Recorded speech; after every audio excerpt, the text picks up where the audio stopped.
Oh, it's a rather nice day today. The weather is looking quite nice. I hope you are having a good day where you are, and I hope everything is lovely. We have sunshine today. You'll be pleased to hear there is sun in the sky, and everything is rather nice. Welcome to another live stream. This is English Addict coming to you live from the birthplace of the English language. Of course, you know where it is. Of course, you know where it is. It's England.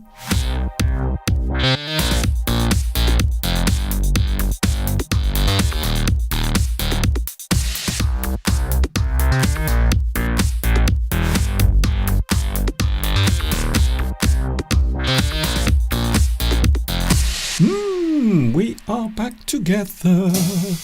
Hello. Oh, fancy seeing you here on the internet. Hi everybody, this is Mr. Duncan in England. How are you today? Are you okay? I hope so. Are you feeling happy today? I hope you are feeling super duper. I hope you are full of beans. I hope you are feeling bright and sparkly. Welcome to another English Addict. My name is Mr. Duncan. I talk about English. You might say that I am a very big fan of the English language. I love it. In fact, for all of my life, I can safely say I have always loved the English language. Hello everyone. It's nice to see you here on this bright and spring-like Sunday here in England. We are having some lovely weather. I can't resist showing you once again outside. Look at that.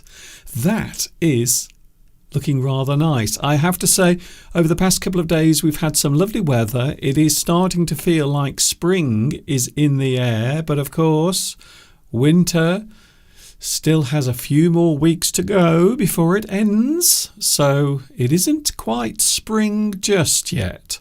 So I suppose we should not get too excited at the moment. Do not get because sometimes there is a great phrase in English, do not count your chickens before they have hatched, because they might not all come out. So sometimes it is best to wait, to be patient, to find out what will happen, which just happens to be the subject of today's live stream. Yes, it's almost as if I planned that part of today's English Addict, which I have, of course. I do prepare some of this. However, it is always worth mentioning that not all of this is planned. Some of this is spontaneous. One of the reasons why I love doing live streams is the fact that it is spontaneous and live. A very busy week coming up for me because it is Mr. Steve's birthday on Friday. It's also Valentine's Day on Wednesday, and it is Pancake Day on Tuesday. So a very busy week to come my way. Some of that, of course, we will be seeing on the live stream, and some of it we won't. But I will be with you on Valentine's Day, and I'm not sure about what we are doing on Friday for Mr. Steve's birthday, because we do have something planned for that particular day. So Steve has decided to take the day off work on Friday so he can celebrate his birthday in comfort. Isn't that lovely? Nice to see so many people on the live chat.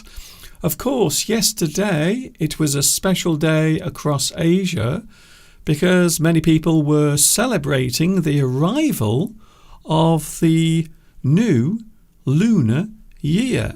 So it is the Lunar New Year, and now it is official. We have entered the year of the dragon.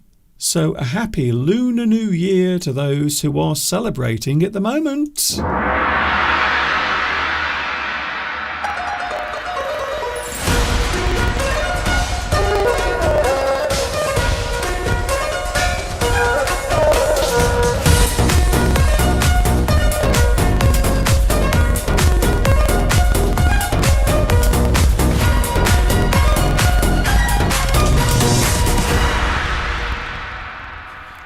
So a big happy Lunar New Year to those who are celebrating, and I hope you are having a good one, because we all like to have a celebration, any excuse for a celebration. That's why I always go to weddings and any celebration where people gather together, including funerals, because there is always some food to eat afterwards. I have been asked if I could repeat the phrase about chickens. It is a great expression. Don't count your chickens before they've hatched. So you might have the eggs, but it doesn't mean all of those eggs will hatch out and have chickens. So sometimes it is best to be patient, to wait before something happens. Don't count your chickens before they have hatched. It means you have to wait patiently. You have to wait until whatever happens, because you don't really know whether something will go well or not. So you might be making plans for the future. However, it is always best not to count your chickens before they have hatched out, because they might not all appear. The live chat is very busy at the moment. I would imagine a lot of people, if you are watching over Asia, I would imagine a lot of you have been celebrating the Lunar New Year. Of course, it is the Year of the Dragon. Later on, we will be talking about that. I'm going to be talking about Mr. Steve and his Lunar New Year sign. Because, of course, the horoscope is different from ours. So we have our 12 months and our own horoscope. But also with the Lunar New Year, there is also a horoscope with different animals. Some of them real and some of them not so real. Talking of Mr. Steve, don't worry, here is your 15-minute warning. Mr. Steve will be coming up in around about 15 minutes, so don't worry, there will be Mr. Steve here today. He is going to appear in around about 15 minutes from now. So there he is, warming up, getting himself ready, because he will be with us live in around about 15 minutes at 2:30. I hope you are having a good day today. I really do. Oh, congratulations, by the way, to Vitas. Once again, Vitas. How amazing is that? You are first on today's live stream and also the live chat.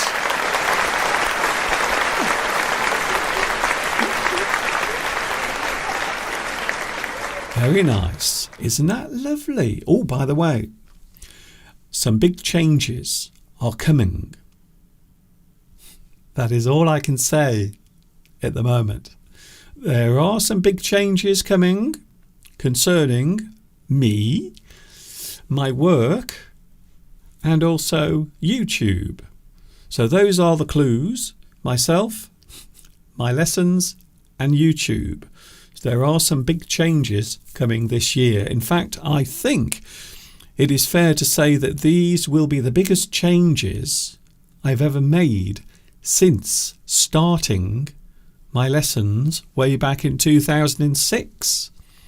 So it is a big change. Something will be happening. There will be changes in the air. Hello also Olga. Hello Olga. Hi there. Nice to see you today as well. Beatrice is here. Where are you at the moment, Beatrice? Are you with your family? Or are you in the mountains? Or maybe somewhere else? I noticed also one of our regular viewers, Patrick, who lives in France. Last week, he was in Paris. I saw some lovely photographs. Thank you, by the way. Thank you, Patrick, for your lovely photographs, and everyone else, because many people at the moment are taking their their travels and their trips. They are going to different places and having a good time, which is always good when you think about it. It's always good to travel and see new things. Patrick, can I just ask you a question? It wasn't you who threw the paint over the Mona Lisa, was it? It wasn't you, was it? Because I didn't see the news story about it. I heard about it. So I'm not sure if it was you. I'm sure it wasn't, because you are such a nice person. You would never do that. You would never deface a priceless work of art. By the way, deface. That's a great word. If you deface something, it means you cover the surface of something, or you remove the appearance of something by covering it with something else, or maybe you remove it using force. Maybe you paint over something. Maybe you remove it completely so it can't be seen. You deface something. It literally means to take the front or the facing part of something away. You cover it or remove it. Deface. You deface something. I'm sure it wasn't you, Patrick. As Mr. Steve would say, I'm only joking. Who else is here today? Francesca, another person who loves to travel and get around. I think so. Who else? Palmyra. Hello, Palmyra. Hello, Quitalba. Hello to you. I hope I pronounced your name correctly. Who else is here? Jury is here as well. Dynamic Ranjit is here. Hello to you. I like your name. Dynamic. Something that is dynamic has a lot of energy. It makes a big impact. Some people say that I am quite dynamic. I have lots of energy, which may or may not be true. By the way, some slight changes in the studio. I don't know if you've noticed. I've been very busy all week making some slight changes. I have rebuilt Mr. Steve's cozy corner. So now Steve has even more room to relax in. So I have been rather busy this week making some changes, some of them big and some of them small in the studio, as well as future changes, which will be coming to my YouTube channel over the next few months. More details to follow on that one. Oh, we also have, he's back everyone, Luis Mendez is here today. Hello, Luis. Thank you very much for joining me as well. Who else is here? Oh, I see. Zudzika, hello to you. Irene. Hello, Irene. It's nice to see you here as well. Who else is on the live chat? We'll have a couple of more mentions and then we will carry on with today's lesson. Oh, we also have Pedro Belmont is here today. Hello, Pedro. Thank you for joining us. If you are celebrating the Lunar New Year, so anywhere in Asia, lots of places, Vietnam, also we have Japan, I suppose China as well. Even though I am now blocked in China, well, actually, I've been blocked in China since 2008. But it's not just me, it's everything on YouTube. So the whole of YouTube has been blocked on, well, the internet in China since 2008, a very long time ago. Who else is here? One more. Avante. Hello, Avante. In Brazil, Mr. Duncan, I have a question. When you ask someone about the past, for example, did you go to the mall? When answering this question, do we answer with, yes, I went, or yes, I did? Did you go? Yes, I did go. So that is the answer. Did you go? Yes, I did go. Yes, I did go. I did go there. Yes. Or you can say, yes, I went there. So actually, you can use both replies as the answer. Yes, I did. I did go there. Or, yes, I went to the mall for lunch. So there are two ways of answering that question. So quite often a question doesn't have to be responded with a similar grammatical answer. It is not always necessary. Hello to Jimmy in Hong Kong. Hi, Jimmy. Hello to you. I hope you are having a good time. Did you celebrate the Lunar New Year? Because I know, well, I have experienced the Lunar New Year when I was living in China. So I used to live in China, so I know all about it. I know all about the Lunar New Year and how important and special it is, because millions and millions of people travel from one place to another. In fact, I think in China, it is the largest movement of people on the planet during the Spring Festival, as they call it, or the Lunar New Year. Or, of course, in China, they call it the Chinese New Year. So it is a very busy time. It is a very busy, big celebration. Hello to Juri Nebrini. Hello to you. And I believe you were in London last week. Did you have a good time? Was it busy? I did do a lesson a few months ago in London, and I did enjoy myself, I have to say. Now, I'm not a big fan of cities, but I have to say I did enjoy my time in London, and I hope you did as well. We also have Carmen Furtado, who is watching in Brazil. Again, we have a lot of people watching in Brazil today. Hello also. We are talking about a couple of subjects today. We are talking about patience, being patient, being calm. Sometimes in life, you have to be patient. Sometimes it is necessary for us to stay calm during difficult times. So when things are not going very well, or maybe if you are waiting for something, or maybe you are with someone who is rather annoying, you have to be patient. It can happen quite a lot. Thank you, Beatrice. Beatrice is now sending a message to Christina, apparently. Oh, I see. You went to see Guns N' Roses. I didn't know you were into heavy metal. Very nice. Hello to Jardel. Hello, Jardel. Nice to see you as well. We also have, Claudia. Hello, Claudia. Nice to see you here today.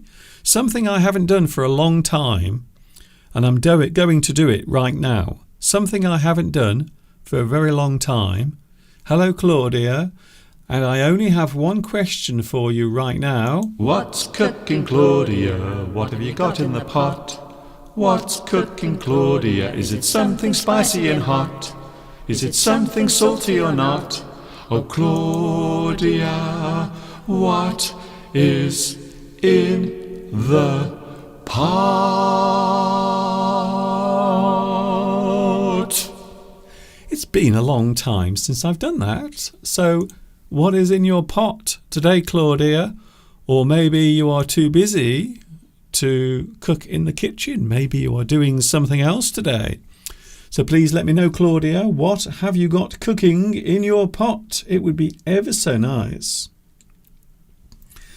Hello to the wallet. I have an IELTS exam in 5 days. What would be your main advice for me, please? Well, to be honest with you, before you take any exam, you normally have some idea, or maybe you have been told already what to expect. So you never take a test without knowing what the test will be about. So I would say that you have to make sure that you have learnt enough You have an idea of the things you will be tested on. Don't forget, they want to know how well you can answer questions. They want to know how well you can listen to things being said. They also want to make sure that you understand comprehension. You can understand when someone is talking to you.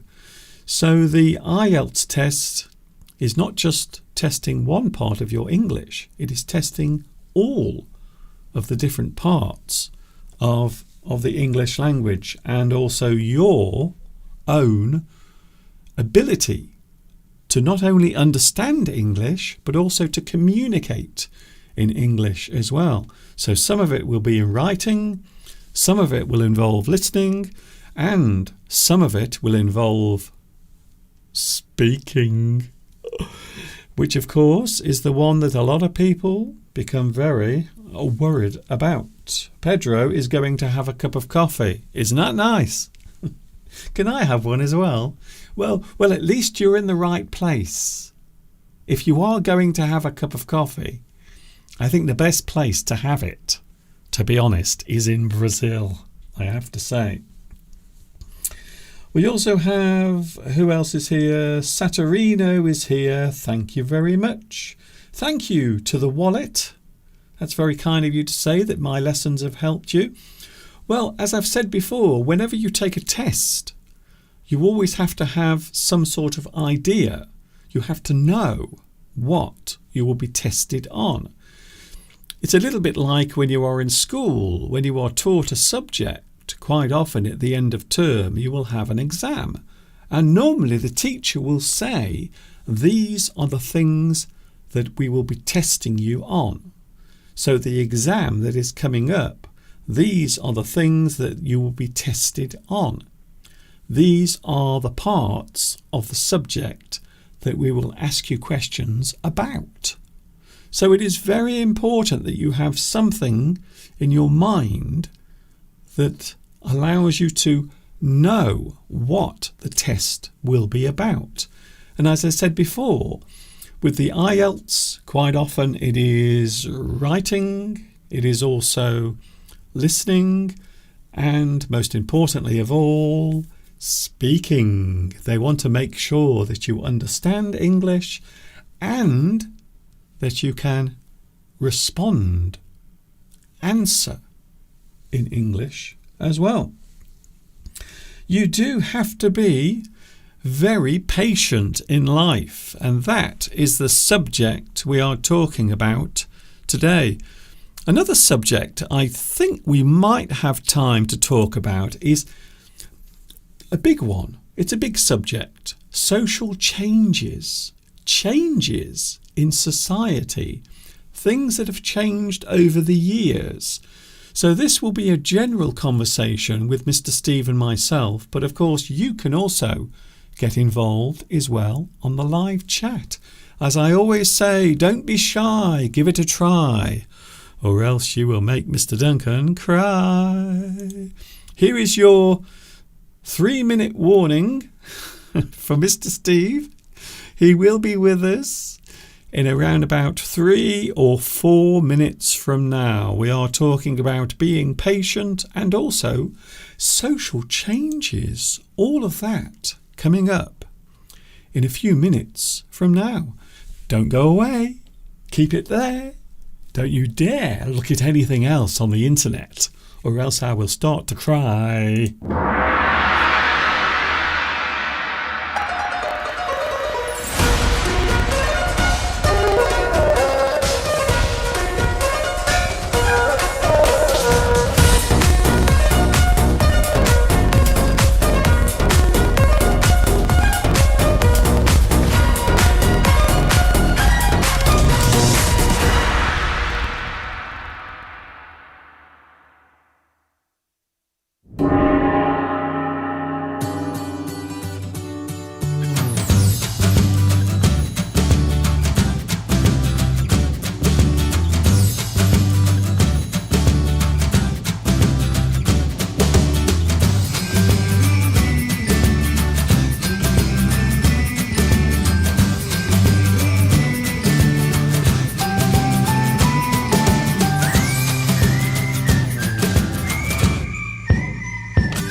Oh, it's still on.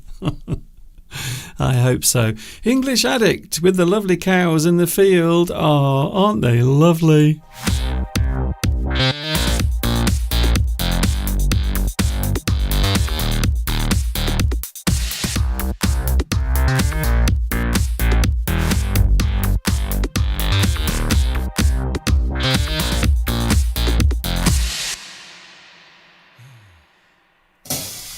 It's never a dull moment here in the studio. Hello, this is English Addict, and yes, we are live with you right now. Here he is then. A lot of people tune in at around about 2:30 on a Sunday. They don't care about me. They only want to see this guy, the guy who is coming up right now. And I have to say, his comfortable corner looks very festive. Because, of course, we are celebrating, or helping to celebrate, the Lunar New Year. Here he is, everyone. It's Mr. Steve. Hello. Hello, Mr. Duncan. Hello, lovely viewers across the globe and the universe. For those that will be watching it in other planets in millions of light years' time. How are you, Mr. Duncan? I'm okay. I'm not too bad, and it's nice to see you there in your new cosy corner. It is new, but it probably doesn't look so to the viewers. No, well, it doesn't. That's the whole. That's the magic, you see. I can tell the difference, but I always hope that the viewers don't. I'm notice. even more comfortable and relaxed than I was before. Good. And I've got lots of light, which is de-aging me. So I'm hoping that the viewers appreciate the new look. See, I always thought that too much light was bad for you, but when you're on camera, light is incredibly important. You have to have the light. That's all I can say. I've got everything here, Mr. Duncan. And everything is nice and easy. I'm not having to crick my neck. Okay. To look at the live stream, the live chat. If you crick your neck, it means you turn your neck and you feel something go, and then it's painful for days afterwards. A crick in your neck. Normally when you're driving and you need to look left or look right, something, it's a crick in your neck. Yes, it's quite painful as well. I just thought I'd throw that in, Mr. Duncan. As you get older, you see, what happens as you get older, you get more of these strange aches and pains. In fact, I was thinking of turning it into a new feature, whereas every morning when you wake up, you have a different pain or a different feeling, or something that wasn't uncomfortable yesterday is now causing you discomfort. And I noticed it happens. So sometimes, yesterday I noticed that I had some new aches and some new pains. But today they've gone. They've gone again. Isn't it strange? As you get older, you notice these things. Sometimes they are there and sometimes they are not there. Anyway, we have a very busy week coming up, don't we, Steve? Yes, a few people are pointing that out. Claudia's pointing it out, the certain date on the 16th. Hello, Claudia. Thank you for mentioning that. Yes, it's just going to be... I don't want to think about it, Mr. Duncan, because it means I'm getting older. Not that it really bothers me. No. Because I've achieved everything I want to achieve in my life. So, no, I haven't really. But that's what people worry about when they getting older. You worry about the things you haven't done more than the things you have done. I was going to say you've obviously set your bar very low. Your expectations are very low if you've done everything you ever wanted to do. I haven't. No. I was joking. It's a different... Yes, Francesca, it's different than a pain in your neck. Yes, that's a very good point, Francesca. Hello, Francesca. If you've got a crick in your neck, it's a physical injury.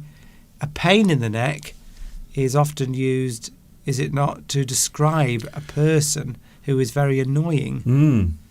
That person's a pain in the neck. So obviously a pain in the neck is annoying. So if you describe a person as a pain in the neck, it's because they are annoying. Yes. It is a great figurative expression. Something that I often hear you saying to me, Mr. Duncan. I would never say that to you, Steve. You're a pain in the neck, Mr. Steve. It is Steve's birthday on Friday. Is it? Yes. Did you know that? Well, we just mentioned it, and you just talked about it. I'm joking. So it is your birthday on Friday. It's also Valentine's Day on Wednesday. It's always busy for me because I have so much work that I have to do, keeping Mr. Steve happy. So I have to take care of Mr. Steve on Valentine's Day, and then I have to take care of him as well on his birthday, which is 2 days later. So it's always a busy week. And not only that, it is also Pancake Day on Tuesday. So next week is a very busy week. But I was talking a few moments ago, Steve, about the Lunar New Year. Some people refer to it as the Chinese New Year. Right. But I thought it would be interesting to mention that in the lunar horoscope, because of course they have animals just like we do in our horoscope, Mr. Steve, your lunar horoscope animal is the ox. Mr. Steve is an ox. As strong as an ox. Yes, apparently phrase. apparently they are very forceful. They have a strong personality. I wouldn't say that was me. No, I wouldn't either. But that's a phrase you use. He's as strong as an ox. Meaning, because oxes are very strong, obviously. They're sort of beefy, muscly cows, aren't they? Well, they're animals that can be used for meat. And oxen. But also they are often used for pulling carts or farm equipment. Maybe not in this country, but other countries around the world. So Mr. Steve is an ox. However, what am I? Well, I could be many things, I suppose. So in the Lunar New Year, in the lunar calendar, I was born in the year of the snake. Ah, right. Yes. What? Makes sense, Mr. Duncan. Snakes. A snake in the grass. There's an expression. Yes, a snake in the grass is a person who is waiting to deceive you or to cross you or to do something against you. So maybe they are a snake in the grass. Maybe to your face things seem okay, but that snake is in the grass waiting to pounce. Snakes always get bad press, don't they, or bad rap, as we say, or snakes are never thought of in affectionate terms, are they? No, they tend. Well, I think lots of reptiles, though, they always have a very bad reputation. Crocodiles. Please, someone is now going to say, Mr. Duncan, crocodiles aren't reptiles. They're amphibians. No, I think they're definitely reptiles. Yes, well, that's it. Well, some people... See, someone's shouting at me right now, though, at the screen. Cold-blooded creatures. Yes, so I think they're reptiles, even though they lay eggs. And then we have crocodiles, and then we have the other one. What's that other one? There's another one, isn't there? The monitor lizards. So that's definitely a lizard. Definitely. A reptile. Yes, and then we have the snake. Snakes. Of course, not all snakes are bad. Some snakes are lovely and nice and friendly. I've never met one, Mr. Duncan. Okay. Can I do a quick shout out to... Now, I do apologise that I will pronounce your name incorrectly, but if I was to do it phonetically, as in English, it would be Qataiba Aref, who has posted on the live chat that they've got a new job as a translator.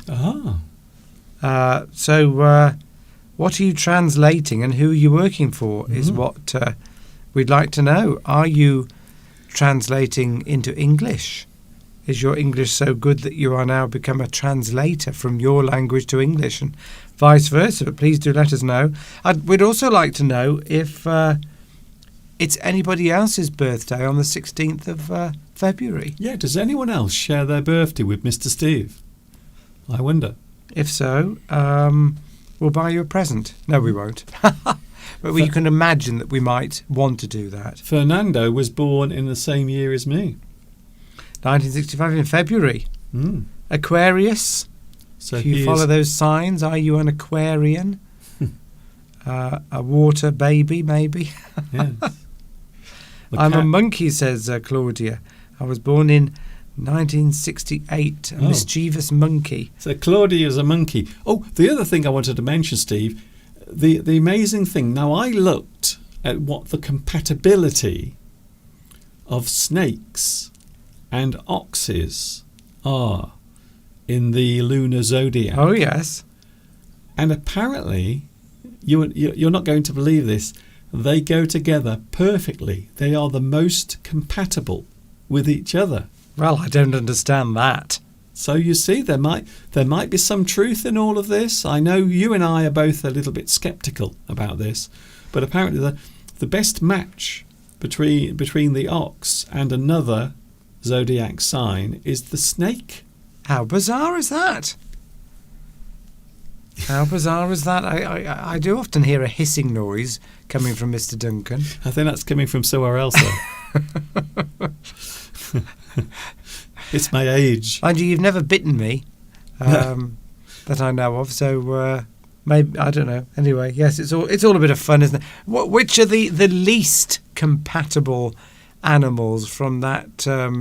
What is that called? Is that the Chinese? What do you call that? It's the lunar zodiac. The lunar zodiac. So where we have our months relating to the sun, the cycle of the sun, then in Asia it's the moon cycle. So that's basically the difference, without going into too much detail. Yes, as somebody is pointing out, today is Lunar New Year, not Chinese New Year, which we know. But yes. So yes. So which are the least? Does it tell us which are the least compatible zodiac animals? I did look, but I wasn't really interested in that because that's bad news. But I was quite pleased to find out that we, Mr. Steve, we are compatible with each other. So that, well, I suppose I have to accept that as a truth after I haven't seen 30 years. I haven't seen much proof of it though, Steve. That's true. Well, mind you, maybe the passage of time has announced that for us, Yeah, so to speak. Mr. Steve, today we are looking at patience, being a patient person. Now, I know that you will love this subject because if there is one person on the planet who I would definitely say is the least patient person, it has to be this guy over here, him there in red, looking all relaxed and comfortable. He is the most impatient person in the world. I think so. I don't think so. I'm not the most impatient person, Mr. Duncan. I used to have more patience when I was younger, but as I've become older, I have less patience. I used to put up with a lot. I don't know if that's the same thing. If you put up with a lot of rubbish from people. I used to be when I was younger, I was very timid. I wouldn't say boo to a goose, as they say. If you describe someone as you wouldn't say boo to a goose, it means you're a very timid, sort of shy person who's afraid to sort of speak your mind or stand up for yourself. And I was a bit like that when I was younger. I'm still a bit like that now, but I don't seem to have so much. I think I was patient before because I just didn't want to upset anyone, so I wouldn't say anything. But yes, I do get irritable when things don't work straight away, like technology. Yes. For example, I get very irritable over not everything, but over certain things. I get very irritable about. But I think one of the things is, well, you and I grew up in a very similar age where everything was instant. So when you turned on the television it would come on quite quickly. When Yes. you change the channel on the TV, it would change very quickly. But these days, you often find that modern technology does not react instantly. Sometimes there is a slight delay between doing something or activating something and then the thing actually doing the task or carrying it out. Yes. And you are quite impatient, especially with computers or your phone. You sometimes expect that thing to do it straight away. But that's the old days of analog. Digital, ironically, digital can actually be slower. It can be a little slower, or maybe there are processes that have to take place before the thing you want can actually occur. So it is strange. So I think that's one of the reasons why you are impatient when it comes to using technology. But that is what we're talking about today, Mr. Steve. We'll also have a chat. After that, we will have a chat about social changes. You might be surprised to find out what has happened, what has changed over the years. And there have been some very interesting news stories over the past couple of weeks about the way things have changed in certain societies, the way things have altered. So that coming up later on as well. We are looking at being patient, being calm, being relaxed and taking it easy, especially during times of stress. That is coming up in a few moments from now. But for those who are celebrating the Lunar New Year, can I say once again, a very happy Lunar New Year to you.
We are almost through the first hour already. I can't believe it. And we have another hour to go on the live stream. This is English Addict. I do like that. I think I might use the gong every time now for my transitions. Oh. I do like that. Mr. Steve is here with us, by the way. It is Sunday. English Addict with you every Sunday from 2 p.m. UK time. Also, you can catch me on Wednesday by myself from 2 p.m. as well. I will be with you on Wednesday, Valentine's Day, just to let you know right now. We have an interesting subject coming up, Steve, and I think this is one that concerns all of us, all of humanity. You, me, everyone. Especially when we are talking about our own personal behaviour. Quite often in life, things do not happen straight away. As Steve mentioned a few moments ago with his slight annoyance with technology. So today we are looking in a lot of human behaviour. You might not even realise that it is taking place during your everyday life. So there might be situations, Steve, where patience becomes a very important thing. But first of all, we'll have a quick look at the basic meaning. Patience, Mr. Steve, Right. is the act of staying calm and composed. I like those two words, by the way. Calm and composed. So we often think of composed as something that is being created or written, like a piece of music. So you compose a piece of music. Maybe you compose a poem. But in this sense, to be composed is to be calm, just like Mr. Steve is now. What, are you okay? It's all right. I'm itching, Mr. Duncan. I'm not sure why. Okay. It's good. It's good that you're doing it on camera, right in front of us all. That's good. This makes some very good internet material. See, I've lost my patience. I was going to leave it till later. Oh, I see. But I got impatient and decided to scratch the itch. So when we say composed, what do we mean, Steve? Yes, somebody who is in control of their emotions, who doesn't react in an emotional way to things. You are composed. If you compose yourself, maybe you're going for a job interview and you're, I don't want to go, or you're going to do a presentation or something. Compose yourself, calm down, clear your mind, and you will be relaxed, calm, composed. People often think of the British aristocracy, somebody like the king or the queen, as being composed.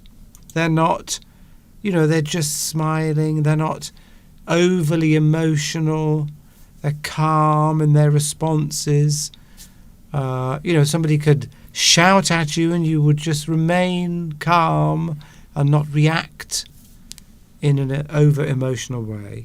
I think that's a good way of expressing it, especially with royalty, because at the moment the royal family here in the UK is having a lot of problems, all sorts, concerning, well, I suppose that there are the health issues and other things as well, relationship issues. So yes, I think that's a very good way of expressing that, Steve, with being composed, having control.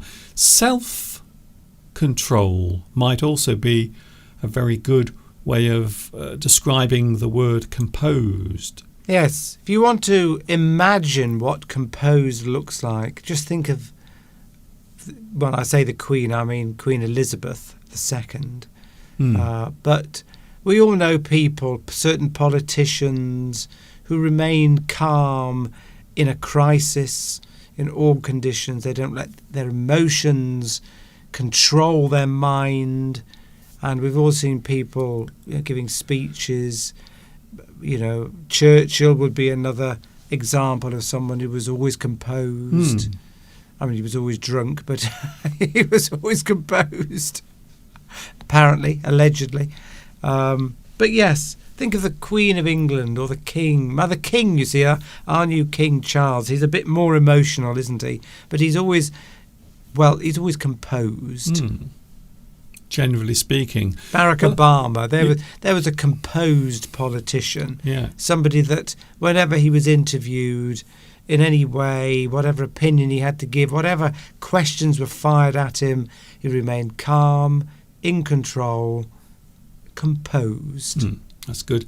Of course, we often think of spiritualism as well when we talk about patience, because we often link those two things together with certain types of spiritual belief as well. Meditation might be a very good way of training yourself. We will talk about that later on, though. Training yourself to stay calm and composed. Yes, can I just quickly, yes, I did allude to King Charles not being as composed as the Queen, and Christina, hello Christina, has mentioned that, of course, he does sometimes lose his self-control, that famous incident with the pen. Yes, bloody ink. I can't stand this bloody ink. Yes, Palmyra, here's a good question. Is composed the same as reserved? No. They are different, but I can see exactly where you would think that. Some people can be reserved. Yes, if you're reserved, it just means that you don't like expressing yourself, doesn't it? You don't like. Well, yes, it's actually a very fine difference. To be composed, of course, means to have control over yourself. But if you are reserved, it means you are quite often withdrawn. So you don't let anyone see your true self. So it isn't really the same as being patient. Patience is waiting for something. Being reserved means that you never show your true self, or maybe you don't show all of your inner feelings. You don't reveal yourself. You are quite reserved. Yes, a reserved person could be thought of as introvert. Yes. An introverted person. So they just probably may appear to be composed, but it may be that they're not inside, but they just don't want to express themselves in a way that we would see an extrovert doing. It's a different type of control. Yes, that's more to do with the character of somebody.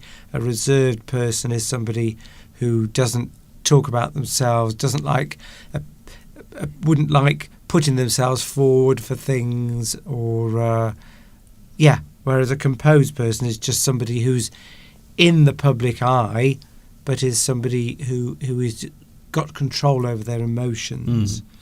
So we have something else here: calmness and composure. We often put these two things together. So when we talk about patience, we often talk about calmness and composure as well. So not only the way you behave, Steve, but also the way you appear, the way you stand, the way you present yourself, the way you appear to other people. So there is a calmness from your character, but also composure, which quite often is a physical thing.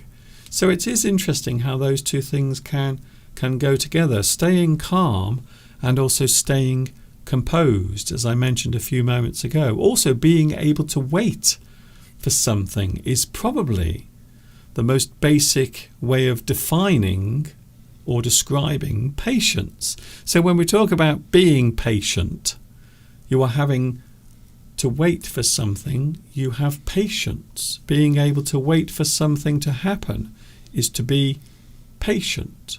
You are waiting for something. Can you think of a good example of waiting for something? Waiting for a bus. Good one.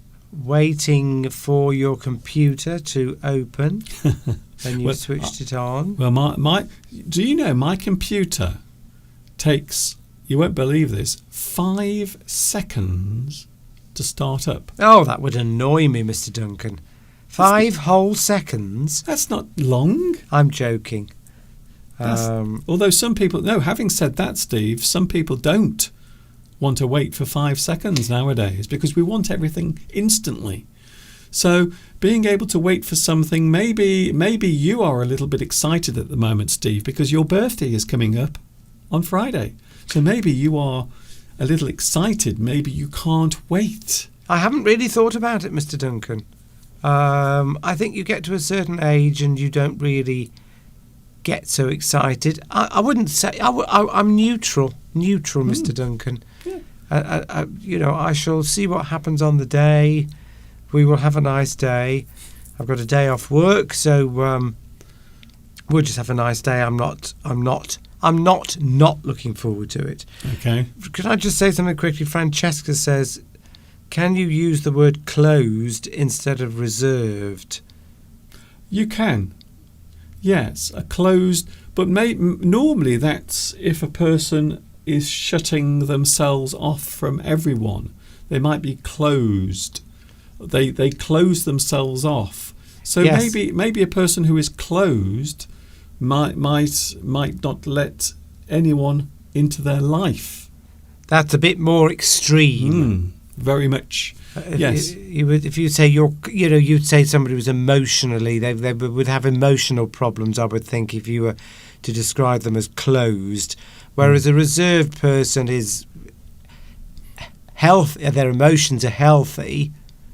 They're just they're not extrovert. They're just naturally people who just don't like to be extrovert. Yeah, you might say there are degrees of that. So you might look at levels of being open and being closed. So from one of those extremes, the top would be open, an extrovert, always excited about life, and they don't really care about what people think about them.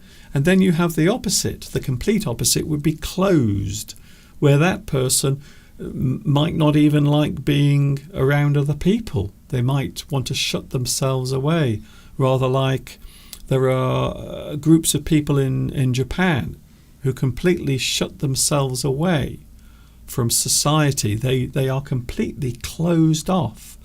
So this is a big thing now in Japan. Apparently a lot of young people are now choosing to just close themselves off. They live at home with their family and they never go out. They never leave the house. And they are completely shut away. So I think that those are the extremes, from being open to being closed. And in between, you've got all of those other types of behaviour as well. Yes, Nitram says here as well, hello Nitram, that keeping your cool. Yes, you could say that a person that was calm, a calm person or a composed person is keeping their cool, staying cool. Couldn't you? Could almost use that as a synonym, would you say, Mr. Duncan? Yes, I think they are pretty much the same type of word. They would certainly appear to be in this that same meaning and also definition. Yes. So a reserved person doesn't mean there's something wrong with them. It's just you're reserved. You keep things back. You don't just. Some people just talk about themselves all the time, don't they? They're extrovert. They go into parties. They're talking about themselves all the time. Yeah, you're just a reserved person. Just they may appear to be. They may be calm, but they may not be. I think just don't. So there are sort of subtle differences between those two. But thank you for that question. I think actually the average person is quite reserved. And I know that that's a big step to take when I'm explaining this, but I think the average person is quite reserved in the fact that they don't want to stand out. So they would rather blend in with the rest of society. They would rather just be part of society rather than at the front of the crowd and standing out. So that is always the misconception that people have about wanting to be famous. I think most people don't want to be famous. They want to stay hidden amongst the crowd so they don't stand out. Yes. Here's another one, Steve. We've got to move on because it's nearly 3:10 already. Being able to do something such as a task. And this is another one that Mr. Steve, maybe sometimes you have difficulty with, being able to do something, a task. No, I'm quite good at boring. Are you sure about that? Yes, it depends what it is. Maybe. What if it... Okay, I'll put a scenario to you, Steve. What if you are doing some work for your job? So this is work related, and maybe you have to go through huge lists of things to rearrange them or sort them out, or maybe you have to make certain changes to the list. Can you do that if it takes a couple of hours? Yes, I'm quite good at spreadsheets, putting spreadsheets together. Depends what it is. Going through a list of customers and phoning them one by one. That takes a certain amount of patience. But then I think you can be patient if you are enjoying the thing that you're doing. I think quite often when you become impatient, it's because you're having to do maybe a boring task that you don't like doing. Well, I suppose by definition a boring task is something you don't like doing, but to others it might not be boring. So some people hate spreadsheets. and would describe them as boring, whereas others don't, and they're quite patient doing them. But yes. What were we talking about, Mr. Duncan? I've lost my train of thought. We're talking about being able to do something for a long period of time. Oh, yes. Yeah. I mean, I can do. I do lots of singing practice, don't I? And learning music. That takes a lot of patience. Yes. Well, that's. I suppose that's one of the things we'll be talking about as well when we're talking about having patience to do things. Maybe having patience to learn things, learn new things, learn new skills. So I suppose learning certainly takes a lot of patience. So being able to do something that is boring or monotonous, and that is quite a good word. I suppose I should point that word out. Monotonous. Something monotonous is something that seems to go on for a long time, or something that creates a sense of boredom, something monotonous, maybe a sound. So a sound or a noise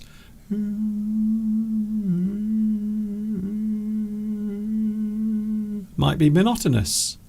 A sound that goes on and on without stopping. You might be going, oh, that sound, it's so monotonous, it won't stop, please. Something that's boring, something that creates a feeling of being bored, I suppose, would be the best way of looking at it. Here's another one, Steve. Doing something tedious often requires a lot of patience. So there are certain hobbies that people have, Steve, and I'm always amazed that they do them. Can you think of a hobby or maybe something a person might do in their spare time that might require a lot of patience? Model making. Yes. People that do model making. Knitting. Or sort of embroidery. Yes. Might be something tedious. Should we explain the word tedious? We'll do that in a moment. Okay. So we're talking about things that you might do. Yeah. Well, when I was a kid, Steve, I used to spend hours and hours building these little model planes, aeroplanes. Ah, right. And it would take ages. So you had to glue them together. Then you had to wait for the glue to go hard, and then eventually you would build the little model, and then you painted all of the detail on it. It took ages to do it. You doing all of that, putting the little things on there, and sometimes it would take ages to do it. Stamp collecting. Do people still collect stamps? Because I'm not sure if that even is a real thing anymore. So I don't know, but there is a lot of money to be made in that. Thank you, Alexander. Mind-numbing. If something is mind-numbing, that is a synonym for tedious. Something that's tedious is repetitive, boring. But again, to some people it might not be. To others, something like building a model out of matchsticks. Yes. Some people do that, don't they? They build these big models. Somebody recently built the largest ever model of the Eiffel Tower. Really? Out of matchsticks. And they thought they'd broken the world record. Lewis might have seen this. I think they were in France. Wow. The biggest ever matchstick model of the Eiffel Tower, but it was disqualified. Why? Because they used the wrong sized matchsticks, apparently. So I don't know how long it had taken for this person to do this, which must have been a very tedious task for somebody, not for him, because he probably enjoyed doing it, but for us it would seem monotonous, boring and tedious. But Lewis, if you was that in Paris that somebody built the largest ever matchstick model of the Eiffel Tower, and I think it was disqualified because of the wrong size matchstick. So perhaps you can Perhaps you can confirm that for us. Yeah. Another thing I wanted to mention, cooking. So Olga, thank you, Olga. Olga, cooking is complicated. There are recipes that require a lot of patience. So that I think that's one of the main reasons why I don't like cooking, because it is a slow process. Sometimes you have to prepare lots of things, and it can be very time consuming. It can be tedious. We have lots of people on here, like Claudia, that like to cook, particularly when they're watching us for some reason. Yes, I don't like cooking. I find it... Well, I think the problem is sometimes when you don't have enough time, when you are trying to fit something in, you've got a busy day and you think, oh, I've got to fit this in and this in and this in, and you give these tasks that you want to do a certain amount of time, and I think then that puts pressure on you. You start to rush, and then that's when you become annoyed and impatient. If you've got lots of time, but then on the other hand, if you've got too much time to do something, you drag out that task. So you need to find a happy sort of medium. I do like time pressure to do things. If I have a time pressure to do something, that gives me the incentive, the motivation to do it. So if somebody says to me, you've got to do this by this time, that motivates me to do it, because I like goals, because that's how my mind works. And I think being in sales for all these years, you're used to having a goal, something to reach by a certain time. Yeah, I think actually that's quite a good point, because sometimes having if you have pressure, I've found quite often it gives you more motivation to do it. So yes, I think you're right. Waiting for something to happen can be very frustrating. Have you ever been in a situation where you are waiting for something to be delivered? Maybe you've ordered something on the internet, something lovely and nice and new, and maybe you are waiting for it to be delivered, and sometimes it seems to take forever, especially on the day that thing is supposed to be delivered to your house. And sometimes you just keep looking at your watch, or maybe you go on the internet and check to see where your delivery is. So sometimes waiting for something to happen can be very frustrating. Olga says cooking by complicated recipes requires a lot of patience. Yes, you see, for me, I don't.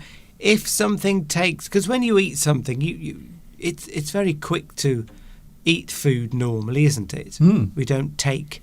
I mean, I eat very quickly, and so if for me taking a long time to prepare food is like a waste of time, because I think to myself, I'm spending all this time, like an hour, preparing food. It's like the Christmas meal. It takes sort of hours, doesn't it? You've got to put the turkey in the oven, like a roast. It's complicated. You've got to time all the vegetables, and then you eat it in about 5 minutes. So that annoys me. I like things you can put into a slow cooker. You throw everything in, takes you 10 minutes to throw it all in, turn it on, walk away, come back 4 hours later, and it's cooked. That's my idea of cooking. Beatrice says that, hello Beatrice. Beatrice doesn't like cooking. She doesn't have the patience for it. It's a tedious task for her. Well, that's it. It's individual people. Some people love cooking. Well, some people do it for a living. They do it literally all the time. Yes. Every day is their thing. But that's the other thing. I see people sometimes doing jobs, and they seem to enjoy the job a lot. But from my point of view, I would hate to do that job. I suppose one of the things, such as you see people doing things like, I suppose, going to sea and fishing. So you see sometimes these huge ships going off into the ocean, and they're rocking and they're being swept from one side to the other by the waves. It's very dangerous. It's cold. It's wet. It's unpleasant. But people choose to do that. They say, you know what I want to do? I want to live on a ship for 2 or 3 days at a time, looking for fish, fishing, being freezing cold and wet, and maybe at some point possibly falling overboard and drowning. Well, I think sometimes I often think it's amazing that there are. I know people sometimes have to do jobs to earn money, but more or less there's always a job for somebody that somebody will like and somebody else won't like. Like you said, like fishing. I mean, I could never see myself becoming a fisherman and going out to sea, but then the fisherman could probably look at me and say, well, I couldn't sit in front of a computer half the day and go out and talk to customers about some product. Yes. But I think what happens is that I've often had this little theory or thought that, I mean, we're all human. We can all pretty much do anything. I mean, you know, I could do a bit of brain surgery. You know, you could do my job, I could do your job.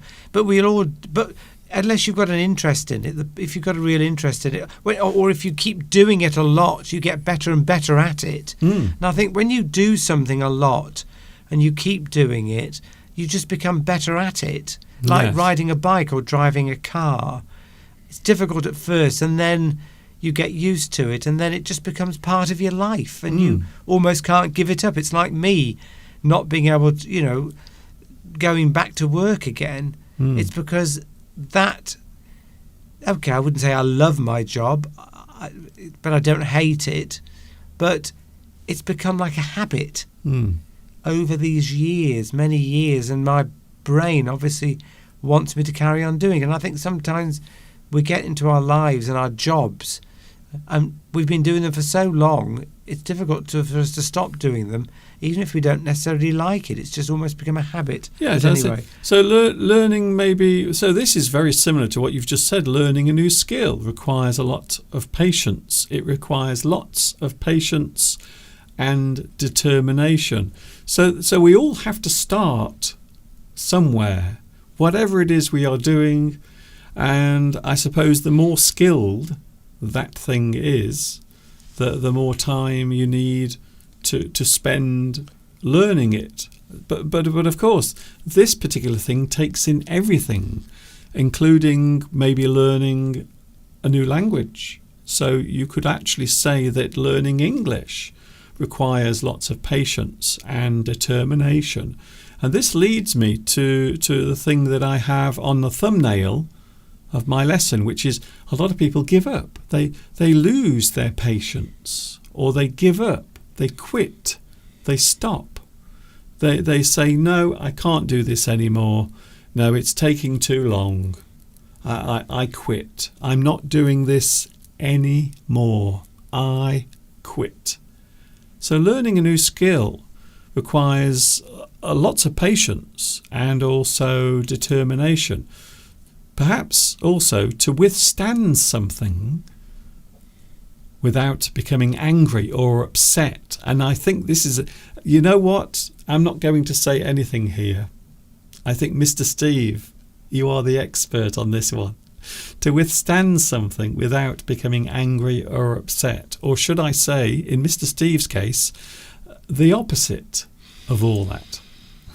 I'm not always like that, Mr. Duncan. You know, sometimes we're more patient than others. It depends on the task. By the way, Nitram, monotonous. Yes, Nitram says that. I thought monotonous is more like never changing without change, dull, repetitive. Yes, that you're right, it is. So a monotonous task is something that is repetitive. Yes. It doesn't change. And you need patience to do it. Of course, you can have a monotone, as you indicate, is somebody that talks. If someone's got a monotonous voice, you can use that word in different ways, can't you? A monotonous task is something that doesn't change. If somebody has a monotonous tone, in their voice, it means that they always speak at the same level and they don't change like this, and it becomes very boring for people to listen to because you're always talking like this and you never vary the pitch of your voice. People say, oh, what a monotone voice that person's got. A single yes, sound. A single sound is a monotone. That's it. So monotonous is something that either goes on for too long or does not change. So, Mr. Steve, would you say that you can withstand things without becoming angry or upset? And we mentioned technology earlier. Resilience. And yeah. I don't think you are any different from anyone else, Mr. Steve. I think a lot of people do become frustrated with technology and new types of technology. We talked about this actually a while ago about things always seeming to change. Having the patience to, okay, we'll go through these one by one, Mr. Steve. Having the patience to wait. Oh, sorry, you asking me a question. Yes, I am. Do I have the patience to wait? So well, we're looking at different things on the screen. It's in front of Yes. you. Having the patience to wait, listen, travel, endure, and overcome. So wait. So there might be a situation where you have to wait for something. Yes, like a letter to arrive, or for... Sometimes it annoys me when the kettle takes a long time to boil. I've got to wait for the kettle. You should. And I think the thing is, you get things that, like you've mentioned with the computer, that a computer 10 years ago would take sort of 5 minutes, wouldn't it, before, when you turned it on, for it to have all settled down. Now it's 5 seconds, but mine takes about 10 seconds, but I find myself getting impatient even waiting for the 10 seconds. Yeah. You get used to things you get used to something and then you become impatient, whereas before you were prepared to wait 5 minutes. It's like a kettle. We've got a new kettle because our old one broke. The old one used to take about 5 minutes to boil. This one only takes 2 minutes. And yet I still find myself getting impatient waiting for it to boil. So I go off and do other tasks. Or when I put the tea bags in the tea, I get impatient because I know I've got to leave it 2 or 3 minutes. And what am I going to do in those 2 or 3 minutes? I've got to go. I often go and do something else to pass the time so that I don't get impatient. So much stress.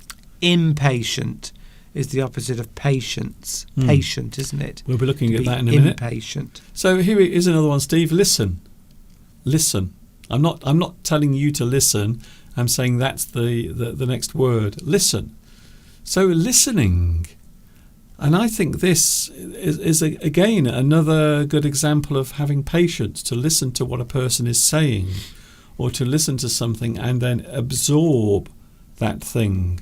So maybe if we're listening to something that's going on for a long time, like this live stream, maybe someone might say, oh, I don't have the patience to listen to Mr. Duncan's long live stream.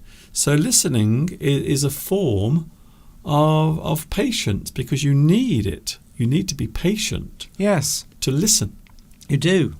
And quite often, they always teach us in sales that the customers should be talking more than you are, because you should be listening to what the customer is saying, not just telling them what you want to tell them. Yes.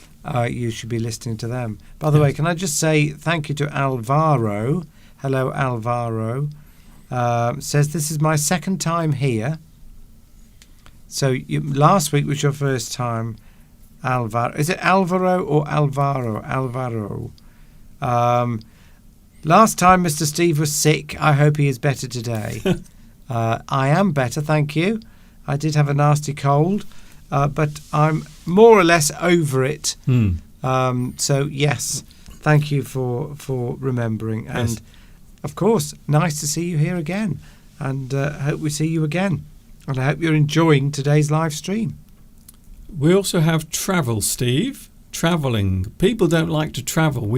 Especially in this country. I think here in the UK we are so spoilt because our little tiny island is so small. We don't realise how small the UK actually is. It's very, very tiny when you look at the comparison between the UK or Britain, and then you look at other countries like Africa. Huge. Well, I know Africa isn't a country, it's a continent, but you know what I mean.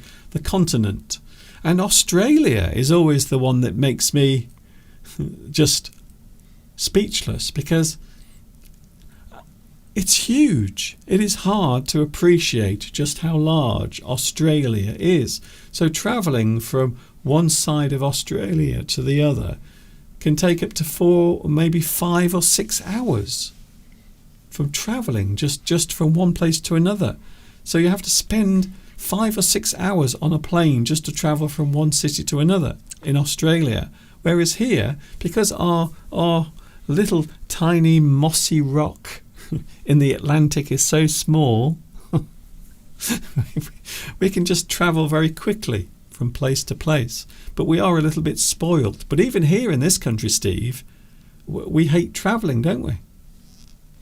Yes, we do. And I think it's because, I think as well, particularly in the car, because we're a small island, but we've got, 65 million people on what is a small space. You often find that the roads, of course, are very crowded. The trains are always late. Well, I wouldn't say they're always late. We have the worst rail infrastructure, probably, in many countries, compared to many countries. So you look at places like... bad. It is that bad, Steve, trust me. You can go to places like Japan, where you can have 200 mile-an-hour trains that just run all the time, perfectly, smoothly, no delays, no hold-ups. And then China, of course, and then other countries as well. European countries have very good rail services. But we don't like to travel because quite often it takes too long. And you are right, Steve, because there are delays. Yes, I think so. Yes, I think us Brits travel a lot more than we used to. I mean, when I was growing up, people... I mean, the emergence of travelling abroad has become much more popular now. Flights abroad to sunny climates. We didn't used to. I mean, I remember when I was young, my father took us on a road trip across Europe, well, to France and Spain. And it was like, to some of the people that we knew, it was like we were going to the moon. The thought of driving and going across to another continent was very alien to most people. I mean, my parents, when they grew up, they never went abroad on holiday. They just used to go up to the local, they just travel to the coast somewhere, maybe half an hour away. People do travel much more now than they used to. But it doesn't mean it's a pleasant experience, of course. No. So I think one of the things you need patience for is travelling, and another one is endurance.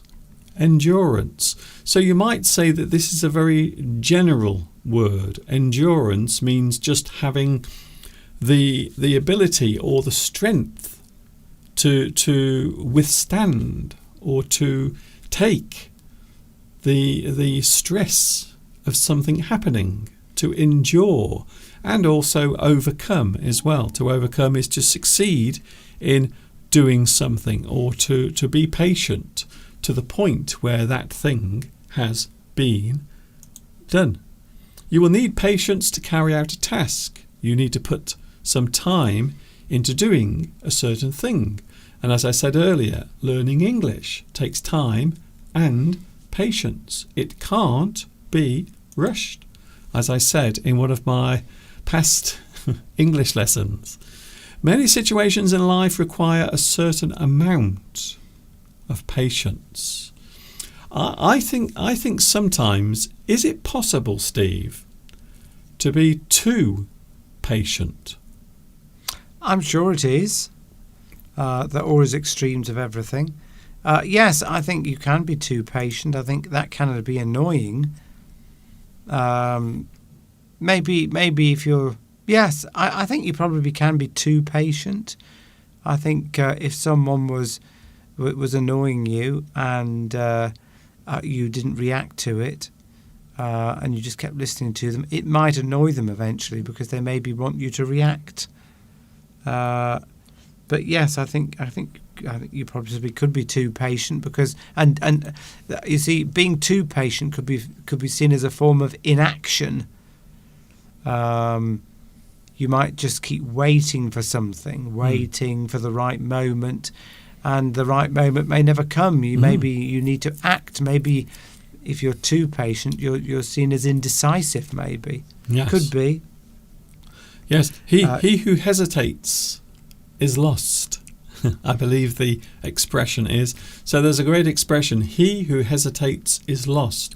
So maybe a person who holds back or has too much self-control might not want to do something. You hesitate to do something.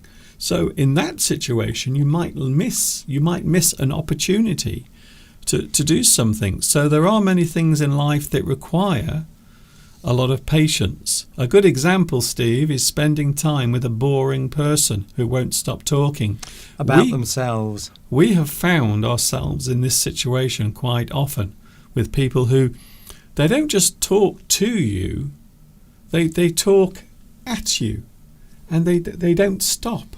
And even if you try to interrupt them or stop them, they just carry on. So we've been in many situations like this, haven't we, Steve?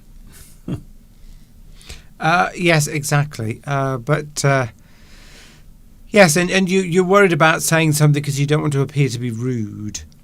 I think quite often we don't react because we don't want to appear to be rude or impatient. So I think sometimes we're holding back about our real personality, so as not to offend or not to look bad in front of other people. Whereas some people would just they don't bother with that at all. They just say what they think. And if you're boring, they'll tell you. Yes. But, in polite society, you don't want to upset somebody because you might get a punch in the face. That's it. Sometimes it's good to know when to stop talking. Sometimes it is good to know when to stop. The opposite of patience is, of course, impatience. Impatience, to be impatient. A person who can't wait. So a patient person is in the moment and they are calm and enjoying their day. Impatience, of course, is the opposite. It means that person cannot wait. They always want more. They always want something new, and they don't want to wait for it. They want it now. Now they want it. So the opposite of patience is impatience. Yes. You are such an impatient man.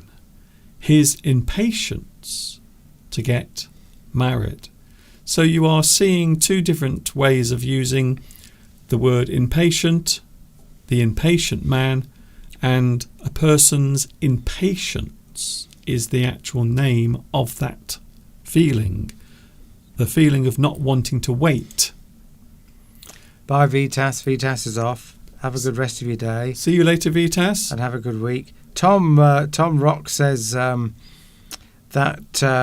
he says my camera's better today. So thanks for that.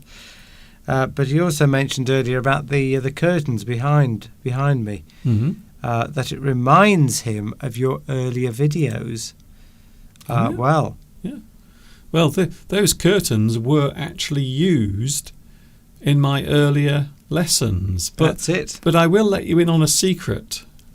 Those curtains behind Mr. Steve are not the original curtains. The original curtains were much smaller, and they've now been packed away in a box somewhere. I don't know where. Have you still got them, Mr. Duncan? Yes. They were in the dining room at the previous house. They were actual curtains. Yes. So what we tried to do is when we moved, and in fact it was in 2010 when I got those that Mr. Steve is now sitting in front of. This is a very boring story.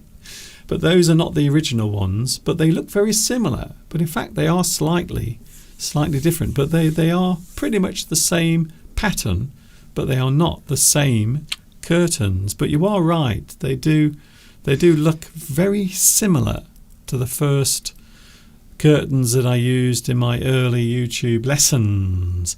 To be eager, to be impatient, to want something sooner than now is a very good way of expressing that. I am impatient to find out what my exam results are.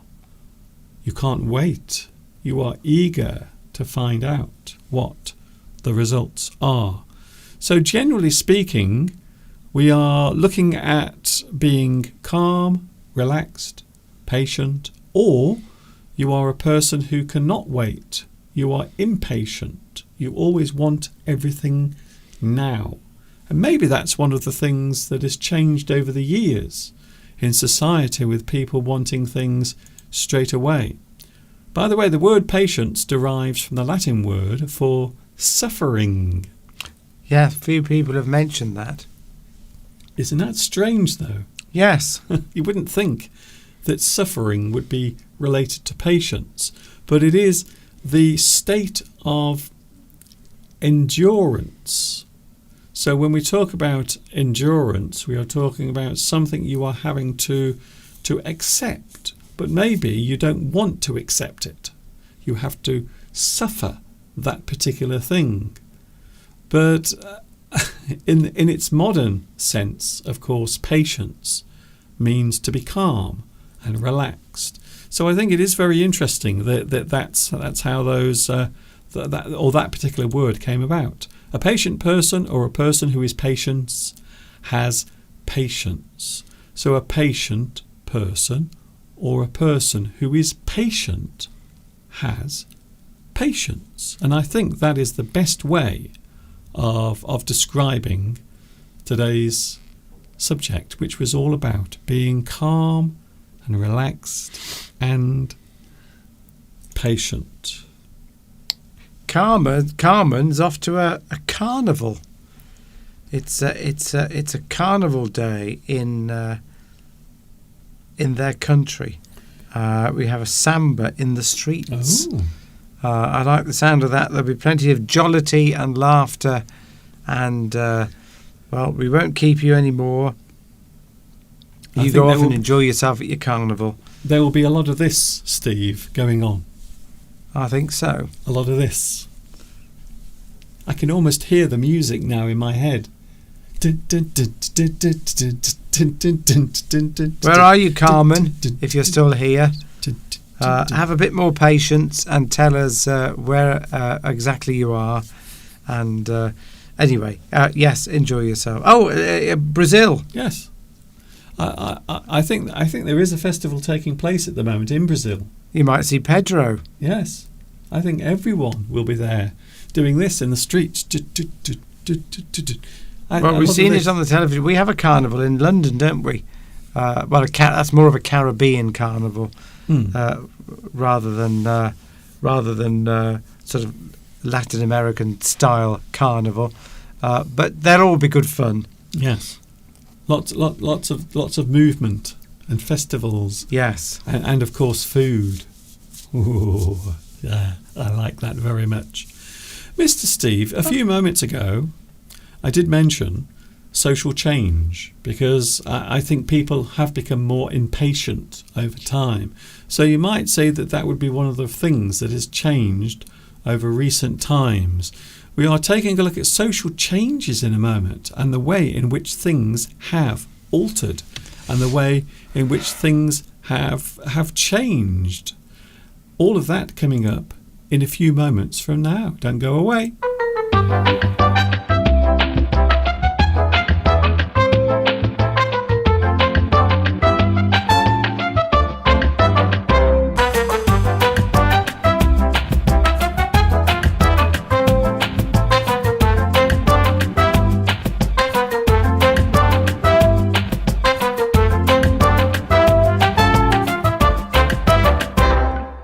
I'm a big boy now.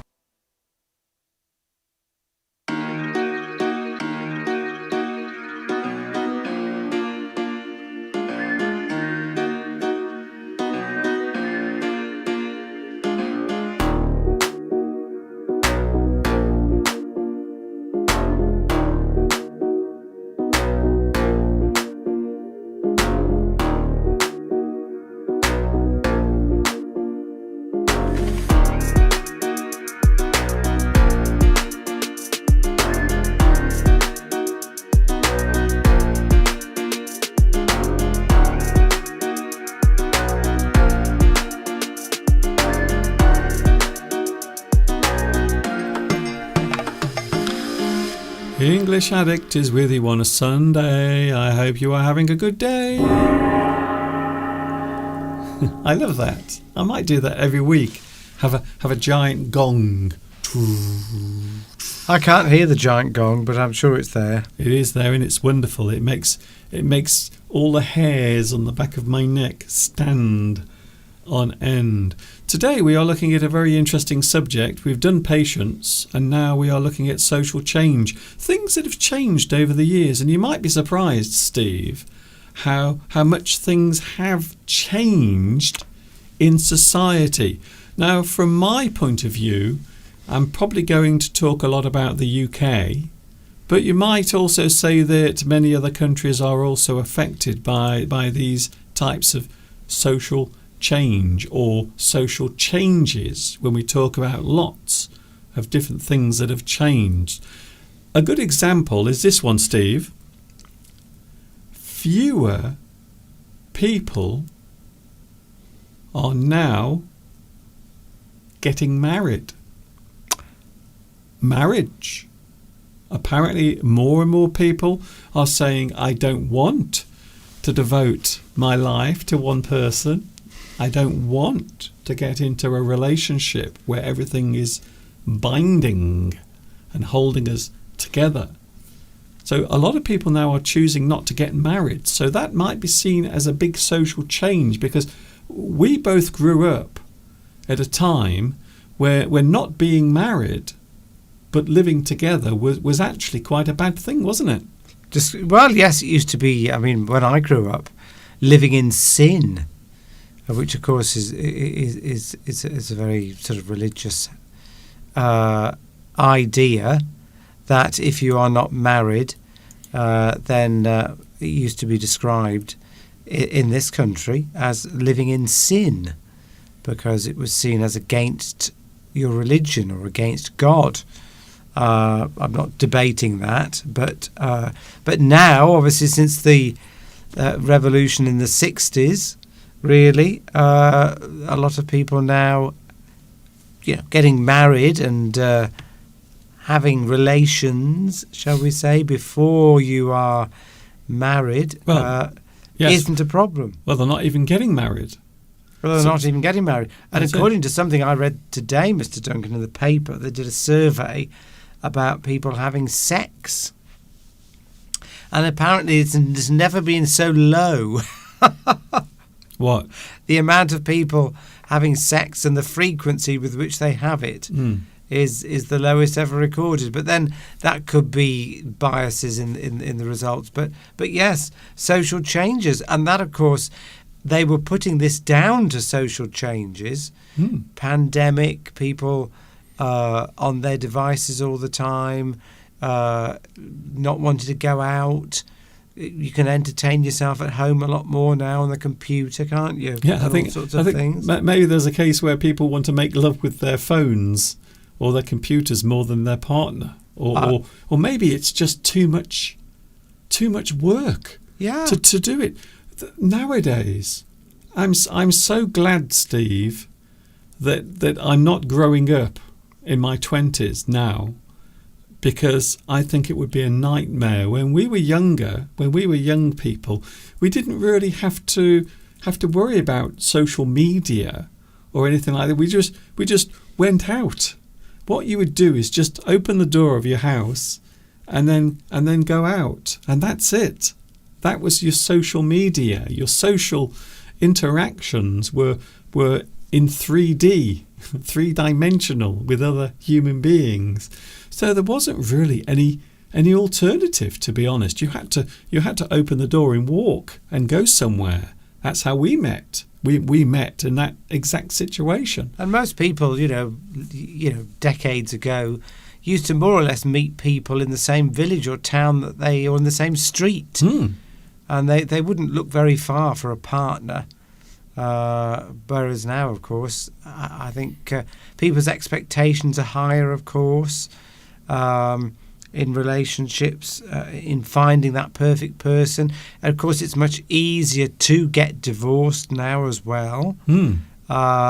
And when you get divorced, the law seems to very much favour the woman. In that the man has to give up a lot of his property, shall we say, and money. Well, it's normally divided.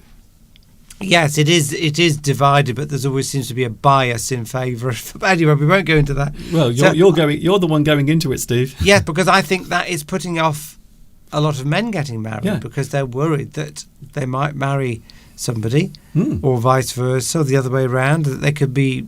Because it's so easy to get divorced now, Yeah. and thus, I mean, I literally know people who are saying, I think I'll get divorced. I've had conversations with friends, and they've been with their partner sort of 20 years, and they're in their 50s, and they just think, I don't want to work anymore. Don't really love them anymore. Get divorced, get half their money, and I'll get a flat to myself, and I'll be all right.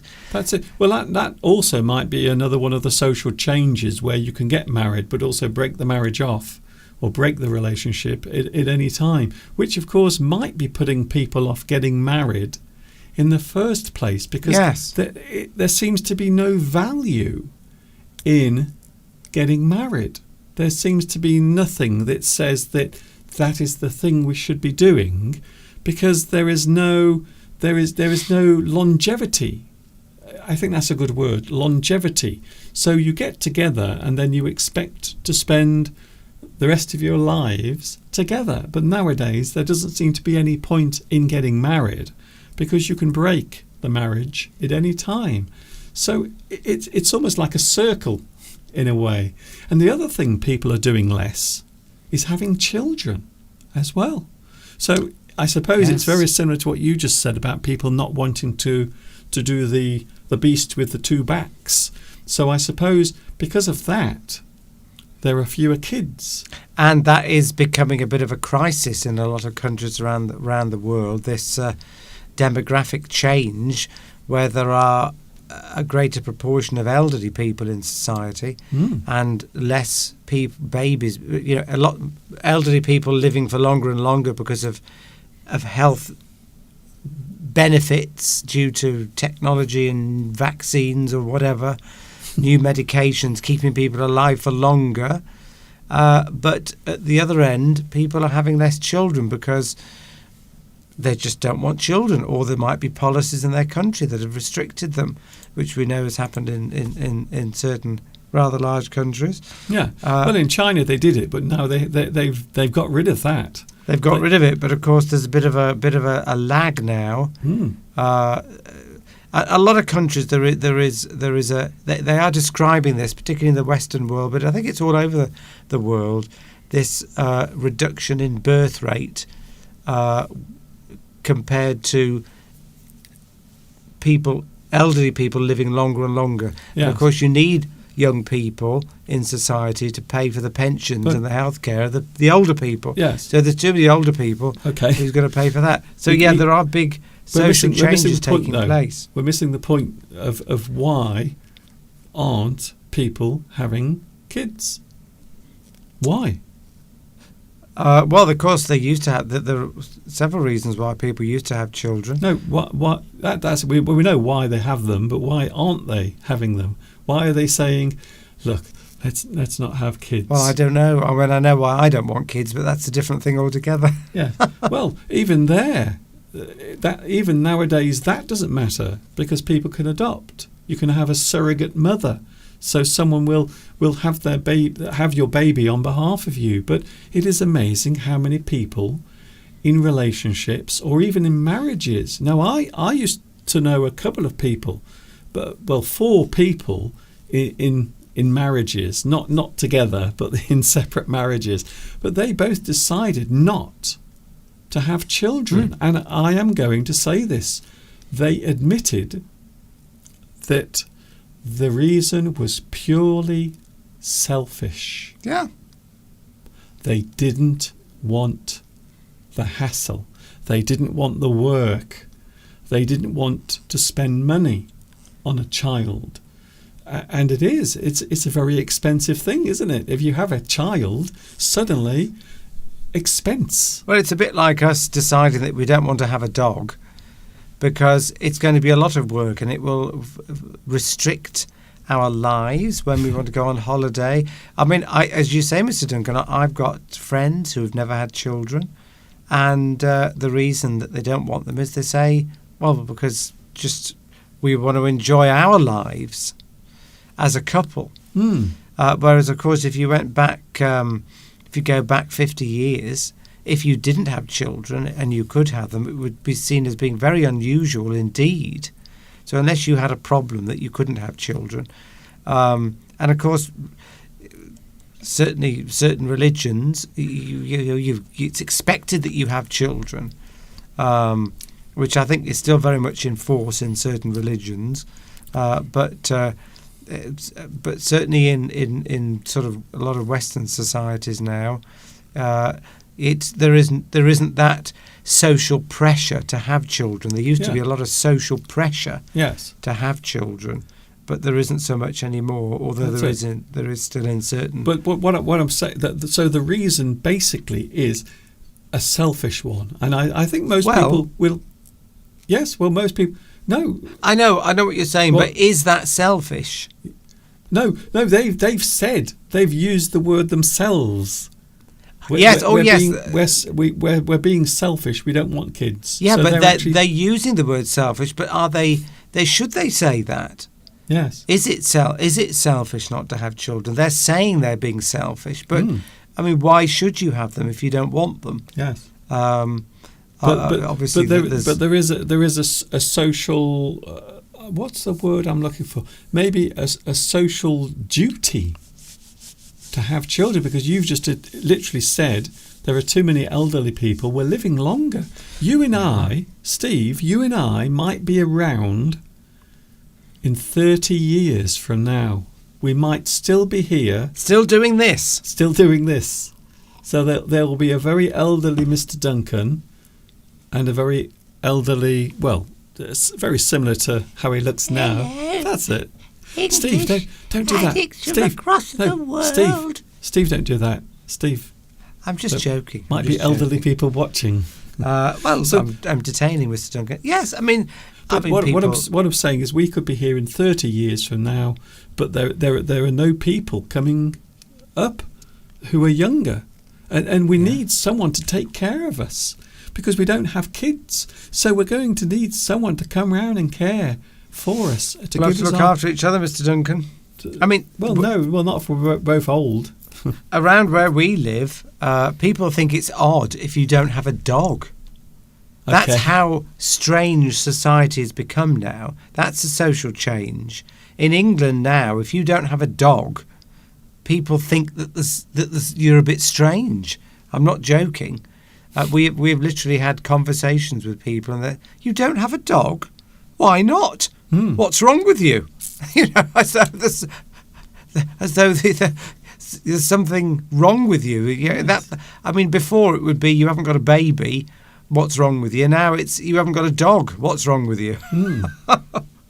It's very interesting. Yes, but maybe it's the other way around with kids. If a person wants to have a child, maybe you think it's unusual. So it's actually the opposite way round. So they'd rather have a dog than have a little tiny human being to take care of. I do have a couple of friends, man and woman, that are married. Okay. Oh, and by the way, Tom, yes.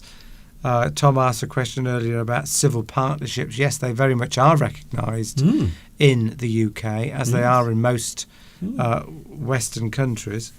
I think you'll find most of Europe would accept that. Are you wearing a ring? I am indeed, Mr. Duncan. Yeah, you see, civil partnership. There it is. It exists. Yeah, they have basically exactly the same rights as a married couple would in the UK, as they do in many countries. But maybe not in yours though. Maybe you could tell us. Back to the original point. Yeah, yes, that's it. So sometimes, I mean, it used to be, it was automatic if you were married, and of course, certainly I can't talk for other religions, but certainly in Christianity, certainly in Catholics, it's very much, if you get married, you are expected to have children, or at least were. That was very much, you get married in the eyes of God, and you're going to procreate. Yeah. That was the expectation. I think that is it, isn't it? It is setting a kind of level that will be in place, because you always need a new generation come along.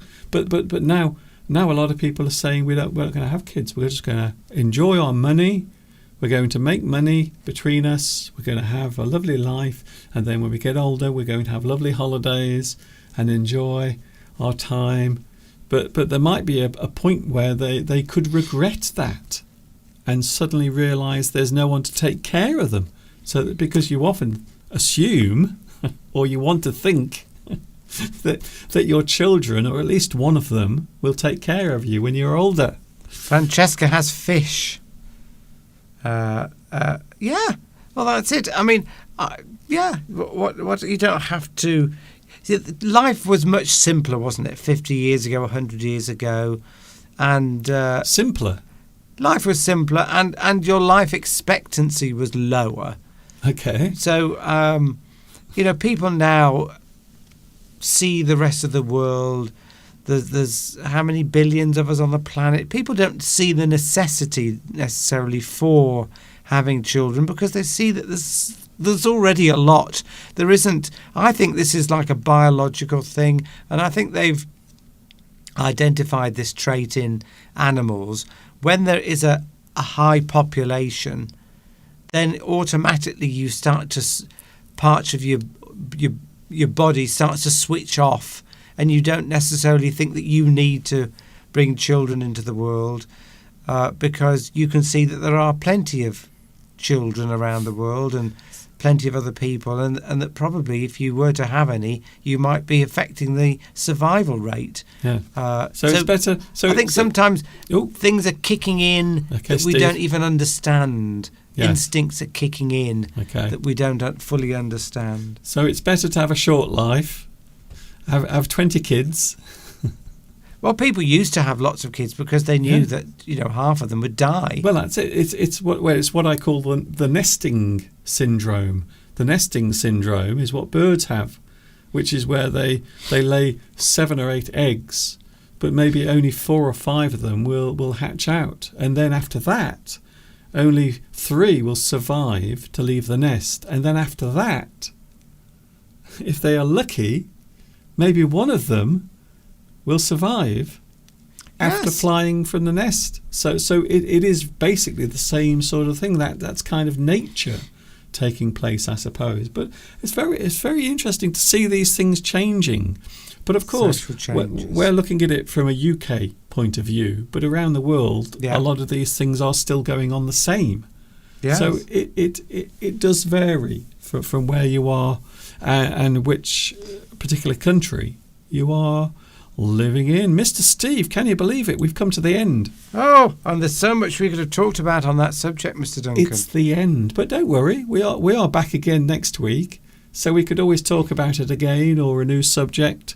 There is always something to talk about. Oh, well, Olga makes a lovely point that it's great that we have the ability to freely choose who we want to live with nowadays. Well, at least in most free societies, which is, of course, wonderful.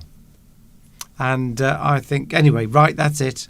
Our fish is thirsty, says Francesca. They can be fed too much.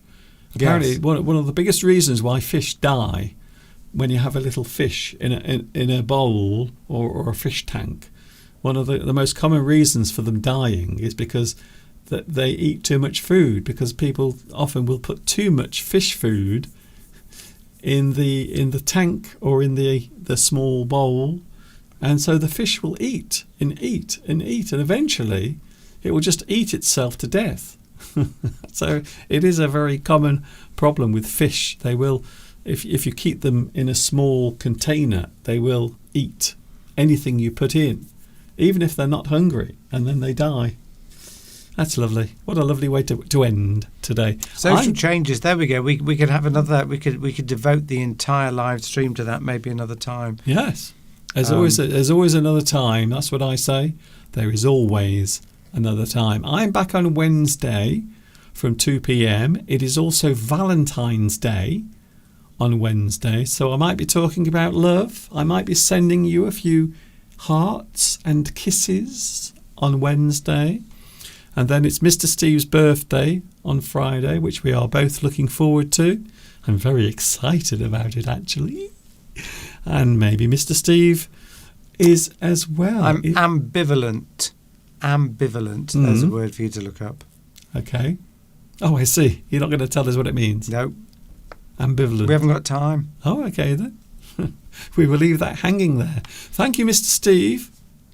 Thank you, Mr. Duncan. And lovely to be here, as always, to share the world of English with you. And I look forward to seeing you all again next Sunday. We will see you next Sunday. Bye. Mr. Steve will be here. Bye. Bye, Mr. Steve.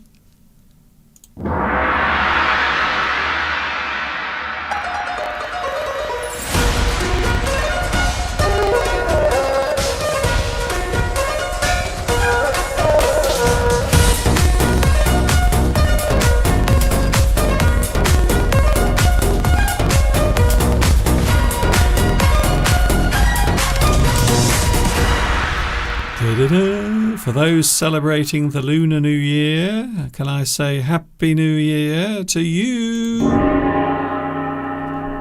It is the new year. It is the year of the dragon. For many people are celebrating at the moment in their own special way. Thank you very much for watching today. I hope you've enjoyed today's live stream. It has been an interesting one. We've talked about all sorts of things today, and I hope some of what we've talked about has been interesting to you.